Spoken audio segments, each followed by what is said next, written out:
3800 طرح صنعتی در دولت 13 به بهره برداری رسید. از ابتدای فعالیت دولت 13 5800 طرح صنعتی در شهرک‌های صنعتی کشور به بهره برداری رسید که این آمار رشد 14% را نشان می‌دهد.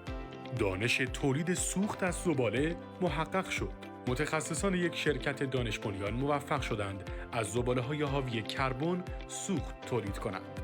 ایران کشور اول دنیا در ساخت خطوط لوله نفت شد. ایران با وجود اینکه تحت تحریم‌های غیرقانونی است، بزرگترین عملیات احداث خطوط لوله نفتی را بالغ بر 1900 کیلومتر در دست احداث دارد که بیشتر از هر کشور دیگر در جهان است.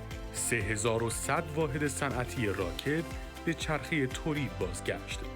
از ابتدای دولت 13 تا کنون 3100 واحد صنعتی به چرخه تولید بازگشته که تعداد آنها سال گذشته 1750 واحد بوده است.